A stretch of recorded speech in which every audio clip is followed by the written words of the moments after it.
Olá, graça e paz, muito bom dia, boa tarde ou boa noite para você que está comigo aqui no nosso canal, Semeando a Palavra com a missionária Kézia, que sou eu. Como é bom estar com vocês nesse dia 6 de dezembro de 2024, para juntos fazermos nossa leitura bíblica diária. Peço que deixe o seu like, compartilhe esse vídeo com o máximo de pessoas possíveis, deixe também um comentário. Se você for novo ou nova por aqui, se inscreva no nosso canal, ative o sino de notificações para receber também nosso devocional diário Meditar e Orar.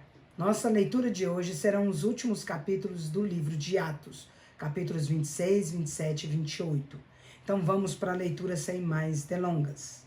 Atos, capítulo 26. Então Agripa disse a Paulo: "Você tem permissão para falar em sua defesa." A seguir, Paulo fez sinal com a mão e começou a defender-se. Rei Agripa, considero-me bem-aventurado por poder estar hoje na tua presença para fazer a minha defesa contra todas as acusações dos judeus, especialmente porque estás bem familiarizado com todos os costumes e controvérsias deles. Portanto, peço que me ouças pacientemente. Todos os judeus sabem como tenho vivido desde a juventude, tanto na minha terra natal como em Jerusalém. Eles me conhecem há muito tempo e podem testemunhar, se quiserem, que vivi como fariseu, de acordo com a seita mais severa da nossa religião. Agora estou sendo julgado por causa da minha esperança no que Deus prometeu aos nossos antepassados. Esta é a promessa que as nossas 12 tribos esperam que se cumpra, cultuando a Deus com fervor dia e noite. É por causa desta esperança, ó Rei, que estou sendo acusado pelos judeus. Por que vós achais impossível que Deus ressuscite os mortos? Eu também estava convencido de que deveria fazer todo o possível para me opor ao nome de Jesus o Nazareno, e foi exatamente o que fiz em Jerusalém. Com a autorização dos chefes dos sacerdotes, lancei muitos santos na prisão e votava contra eles quando eram condenados à morte. Muitas vezes ia de uma sinagoga a outra, a fim de castigá-los, e tentava forçá-los a blasfemar. Na minha fúria contra eles, cheguei a ir às cidades estrangeiras para persegui-los. Em uma dessas viagens, ia rumo a Damasco com autorização e permissão dos chefes dos sacerdotes. Por volta do meio-dia, ó rei, estando eu a caminho, vi uma luz do céu, mais resplandecente que o sol, brilhando ao meu redor e ao redor dos que iam comigo. Todos caímos por terra. Então ouvi uma voz que me dizia em língua hebraica: "Saulo, Saulo, por que você me persegue? Resistir ao aguilhão só trará dor a você." Então perguntei: "Quem és tu, Senhor?" O Senhor respondeu: "Eu sou Jesus, a quem você persegue.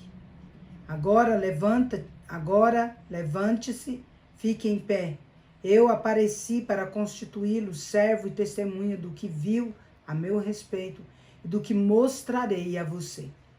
Eu o livrarei do seu próprio povo e dos gentios, aos quais eu o envio, para abrir-lhes os olhos e convertê-los das trevas para a luz e do poder de Satanás para Deus, a fim de que recebam o perdão dos pecados e herança entre os que são santificados pela fé em mim. Assim, rei Agripa, não fui desobediente à visão celestial. Preguei em primeiro lugar aos que estavam em Damasco, depois aos que estavam em Jerusalém e em toda a Judeia, e também aos gentios, dizendo que se arrependessem e se voltassem para Deus, praticando obras que mostrassem arrependimento. Por isso, os judeus me prenderam no pátio do templo e tentaram matar-me. Tenho, porém, contado com a ajuda de Deus até o dia de hoje, e por este motivo estou aqui e dou testemunho, tanto a gente simples como a gente importante. Não estou dizendo nada além do que os profetas e Moisés disseram que haveria de acontecer, que o Cristo haveria de sofrer, e sendo o primeiro a ressuscitar dentre os mortos, proclamaria luz para o seu próprio povo e para os gentios.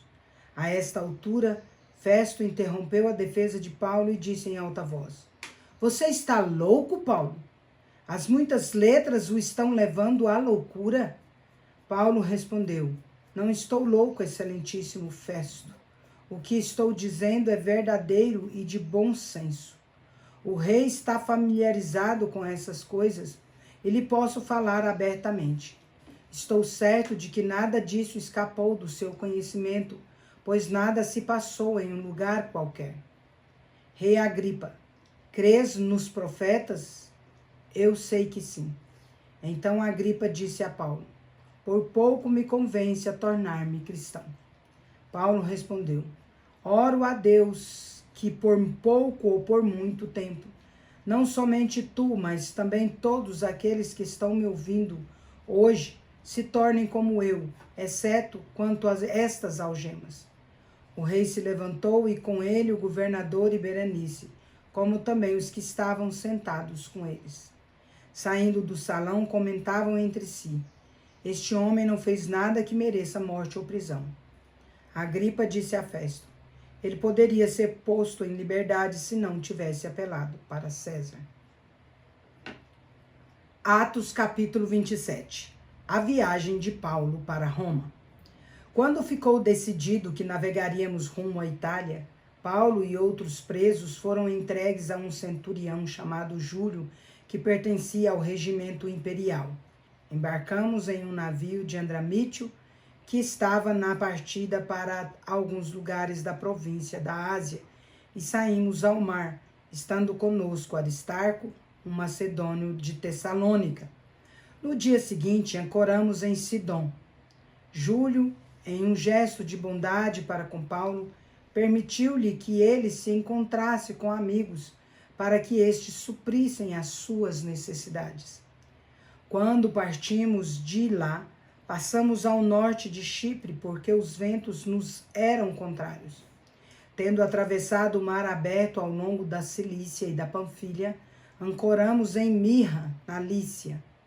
Ali o centurião encontrou um navio alexandrino que estava de partida para a Itália e nele nos fez embarcar. Navegamos vagarosamente por muitos dias e tivemos dificuldade para chegar a Cnido. Não sendo possível prosseguir em nossa rota por causa dos ventos contrários, navegamos ao sul de Creta, defronte de Salmona. Costeamos a ilha com dificuldade e chegamos a um lugar chamado Bons Portos, perto da cidade de Lazéia.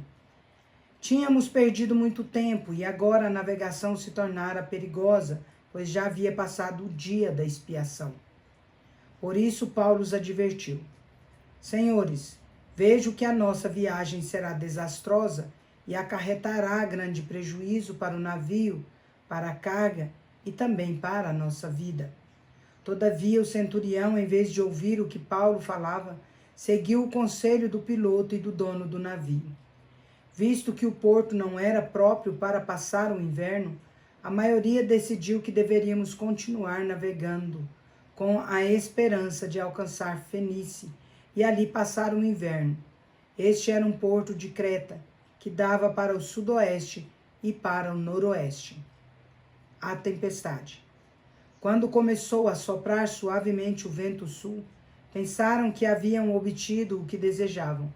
Por isso levantaram âncora e foram navegando ao longo da costa de Creta.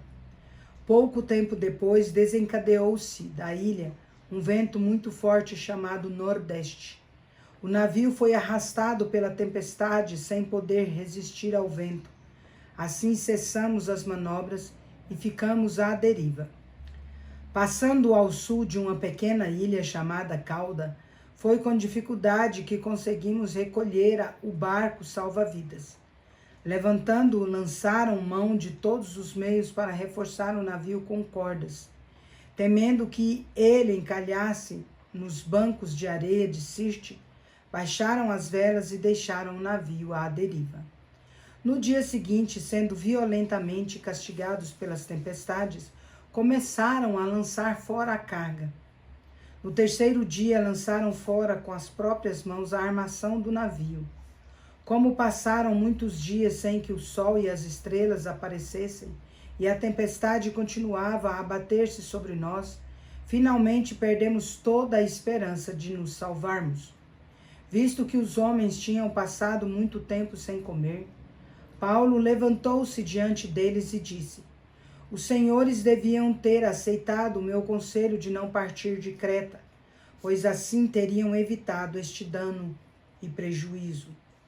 Agora, porém, recomendo que tenham coragem, pois nenhum de vocês perderá a vida, somente o navio será destruído.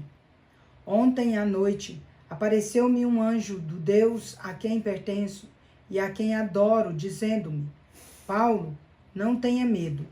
É preciso que você compareça diante de César. Deus, por sua graça, deu-lhe a vida de todos os que navegam com você.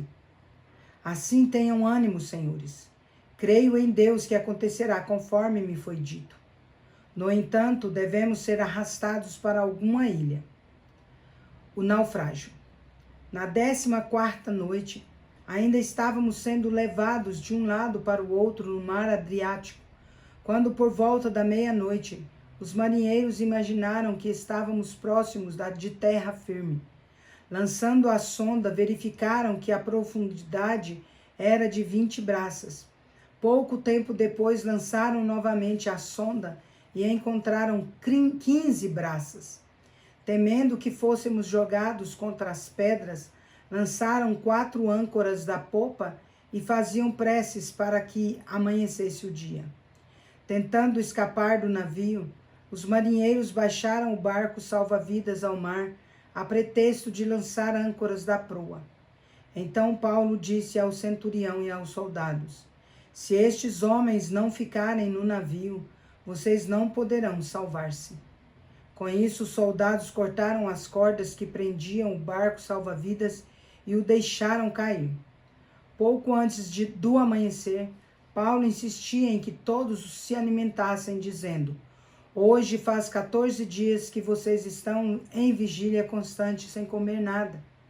Agora peço-lhes que comam alguma coisa, pois só assim poderão sobreviver. Nenhum de vocês perderá sequer um fio de cabelo. Tendo dito isto, tomou um pão e deu graças a Deus diante de todos. Então o partiu e começou a comer. Todos se reanimaram e também comeram algo. Estavam a bordo 276 pessoas. Uma vez satisfeitos, aliviaram o peso do navio, atirando todo o trigo ao mar. Quando amanheceu, não reconheceram a terra, mas viram uma enseada com uma praia para onde decidiram conduzir o navio, se fosse possível. Cortando as âncoras, deixaram-nas no mar, desatando ao mesmo tempo as cordas que prendiam os lemes. Então, alçando a vela da proa ao vento, dirigiram-se para a praia. O navio, porém, encalhou em um banco de areia onde tocou o fundo. A proa encravou-se e ficou imóvel, e a popa foi quebrada pela violência das ondas. Os soldados planejavam matar os presos para impedir que algum deles fugisse, jogando-se ao mar. O centurião, porém, queria salvar a vida de Paulo e os impediu de executar o plano. Então ordenou aos que sabiam nadar que se lançassem primeiro ao mar em direção à terra. Os outros teriam que se salvar em tábuas ou em pedaços do navio. Dessa forma, todos chegaram à terra são e salvos. Atos, capítulo 28. Paulo na ilha de Malta. Uma vez a salvo em terra, descobrimos que a ilha se chamava Malta. Os habitantes da ilha mostraram extraordinária bondade para conosco. Fizeram uma fogueira e receberam bem a todos nós, pois estava chovendo e fazia frio. Paulo juntou um monte de gravetos e, enquanto os colocava no fogo, uma víbora, fugindo do calor, prendeu-se na mão dele. Quando os habitantes da ilha viram a cobra agarrada na mão de Paulo, disseram uns aos outros: certamente este homem é assassino, pois, tendo sido salvo do mar, a justiça não lhe permite viver. Paulo, porém, sacudindo a cobra no fogo, não sofreu nenhum mal. As pessoas esperavam que ele começasse a inchar ou que caísse morto de repente. Mas tendo esperado muito tempo e vendo que nada de estranho lhe sucedia, mudaram de ideia e passaram a dizer que ele era um deus.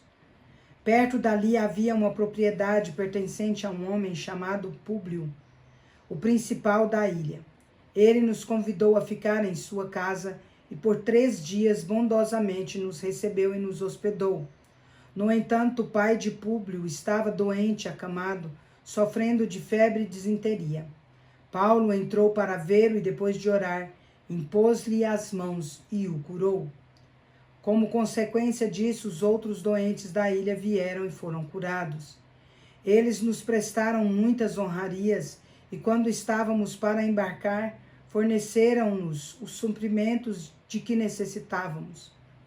A chegada a Roma. Passados 3 meses, embarcamos em um navio que tinha passado o inverno na ilha. Era um navio alexandrino que tinha por emblema os deuses gêmeos Castor e Pólux. Aportamos em Siracusa e ficamos ali 3 dias. Dali partimos e chegamos a Régio. No dia seguinte, soprando o vento sul, prosseguimos, chegando a Puteoli no 2º dia. Ali encontramos alguns irmãos que nos convidaram a passar uma semana com eles. Depois fomos para Roma. Os irmãos dali ouviram falar que havíamos chegado e vieram até a praça de Ápio e a 3 vendas para nos encontrar. Vendo-os, Paulo deu graças a Deus e sentiu-se encorajado. Quando chegamos a Roma, Paulo recebeu permissão para morar por conta própria sob a custódia de um soldado. A pregação de Paulo sob custódia em Roma. 3 dias depois, ele convocou os líderes dos judeus. Quando estes se reuniram, Paulo lhes disse: Meus irmãos, embora eu não tenha feito nada contra o nosso povo nem contra os costumes dos nossos antepassados, fui preso em Jerusalém e entregue aos romanos. Eles me interrogaram e queriam soltar-me, porque eu não era culpado de crime algum que merecesse pena de morte.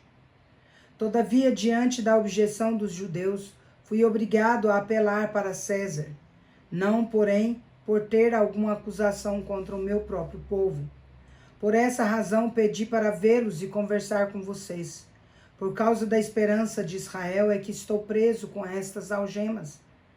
Eles responderam: Não recebemos nenhuma carta da Judéia a seu respeito, e nenhum dos irmãos que vieram de lá relatou ou disse algo mal contra você.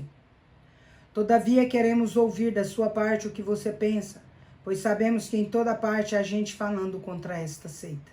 Assim, combinaram encontrar-se com Paulo em determinado dia, indo em grupo ainda mais numeroso ao lugar onde ele estava. Desde a manhã até a tarde, ele lhes deu explicações e testemunhou do reino de Deus, procurando convencê-los a respeito de Jesus, com base na lei de Moisés e nos profetas. Alguns foram convencidos pelo que ele dizia, mas outros não creram. Discordaram entre si mesmos e começaram a ir embora. Depois de Paulo ter feito esta declaração final, bem que o Espírito Santo falou aos seus antepassados por meio do profeta Isaías: Vá a este povo e diga: certamente vocês ouvirão, mas jamais entenderão. Certamente vocês verão, mas jamais perceberão. Pois o coração deste povo se tornou insensível. De má vontade ouviram com os ouvidos e fecharam os olhos.